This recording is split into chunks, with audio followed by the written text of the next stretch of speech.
Hello, Tiger fans, and welcome to Earning Their Stripes. I'm Thomas Watson, Senior Government and History major from Midlothian, Virginia, and today I'm joined by Byron Balkin, the head coach of the tennis team here at Hampden-Sydney. Coach Balkin, ready to earn your stripes? Let's rock it out, Thomas. All right, first one for you today. Who's your favorite professional athlete?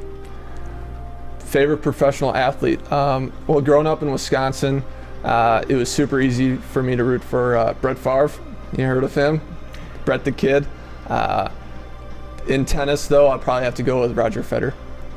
So, what about your favorite, one of your favorite foods? Favorite food? I've got a hard rule that every time I drive by a Cinnabon, I have to stop and get one. So, the good news is I don't drive by many of them, so I think that saves my health a little bit. Yeah. But whenever I see a Cinnabon, whether it's at a gas station or in a mall, I gotta stop by and get one. So, yeah, I love Cinnabon. What is one of your go-to TV shows? You know, I used to, as a kid, I liked the crime drama stuff like Law and Order.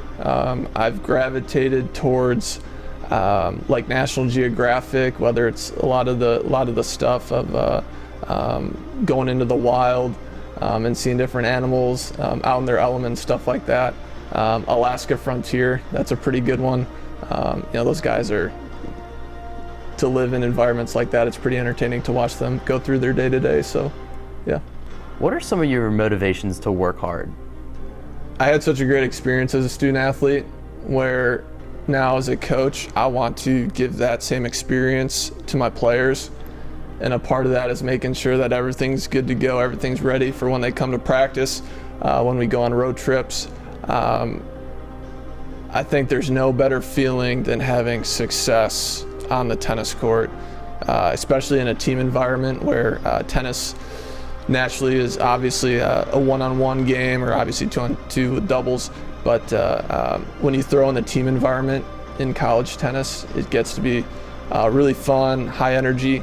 And when you have that success, you kind of want to have it over and over again. So you don't stop once you have it. So, and I hate to lose, you know. So you got to put in the work, and you know, you got to let the chips fall where they may. But obviously, just making sure first and foremost the guys have a good experience. What about one of your proudest accomplishments? I've got a couple. I think one of as a team, I remember as a player, my freshman year, we made it to the round of 16 in the NCAA tournament. We weren't picked to go that far, and this is back when I was playing at UW Whitewater. We had a big recruiting class that year. We had a couple of guys transfer in from other universities, and it kind of seemed like it was a perfect storm. And we definitely proved the world wrong that year.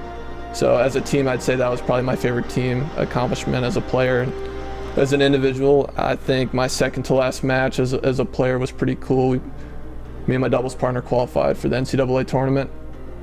Only 16 doubles teams qualified for that tournament at the end of the year across the country. So we drew the 1 seeds, and we played them at their home courts. They were hosting it that year out at California Claremont Mudscripts, and we beat them.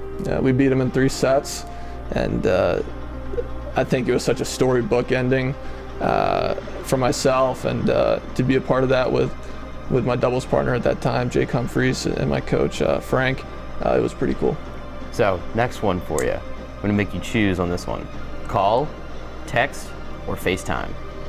I think I got to go with FaceTime. I love talking with people. I love seeing their face. I think it adds context to what you're talking about. So and it makes it more personable.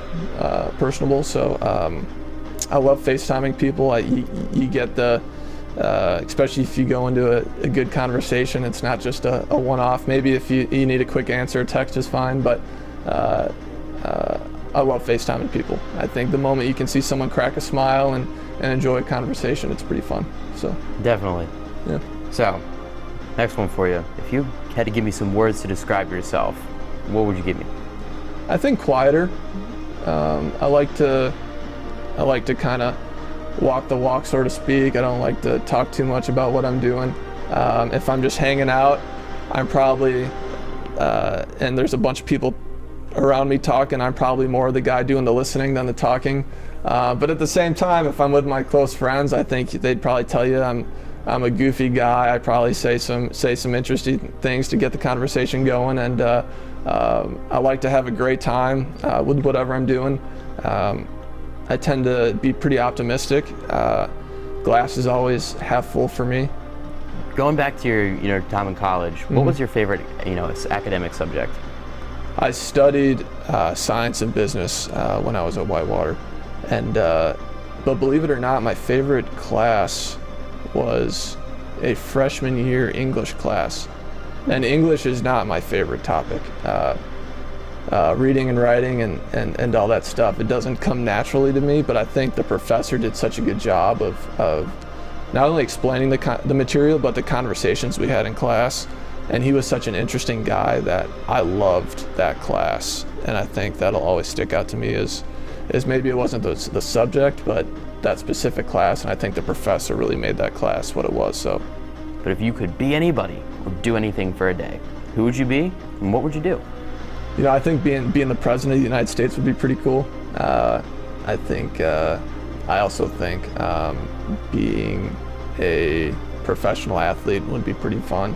I think going into walking into a tunnel of a Grand Slam of a tennis tournament, being interviewed by Tom Rinaldi on ESPN before walking out to your match on center court at Wimbledon would be a pretty neat experience. Or walking down.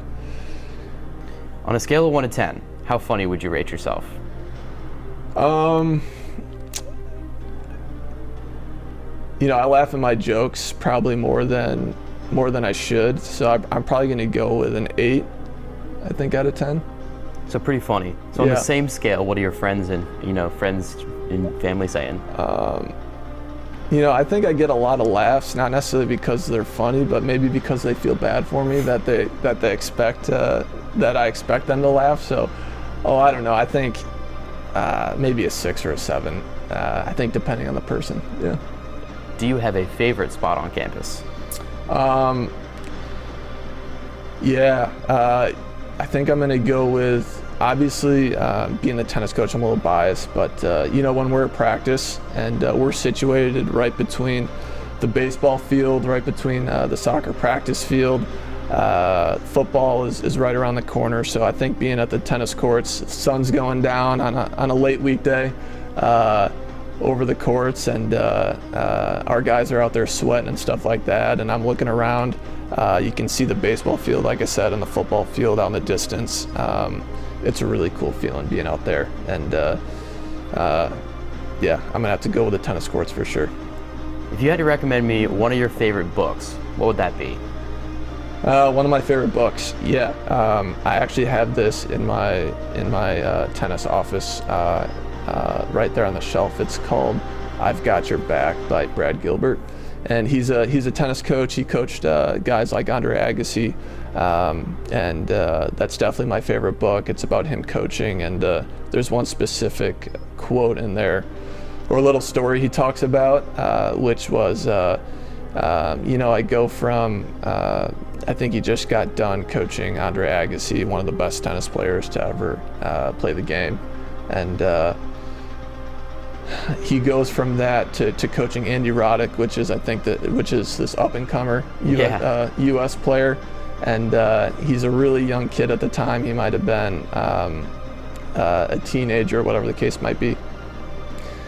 Brad says that he goes from coaching Andre Agassi to coaching Roddick, and he's in the hotel with Roddick, I think, at the U.S. Open, and he remembers Roddick saying, "Hey, Brad,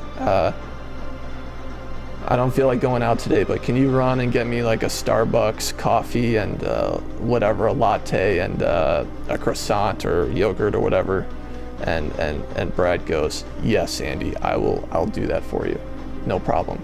And Brad's going down the elevator, walking the streets to the cafeteria or whatever the case might be, Starbucks, and he goes, "I love this. I love my job. I go from coaching the best in the world to this kid, and I'm absolutely loving it." So I'm going to make you choose on this one too. Beach or mountains? I'm gonna have to go with the beach. I'm definitely a beach bum. So I got one more for you today. Who knows you best?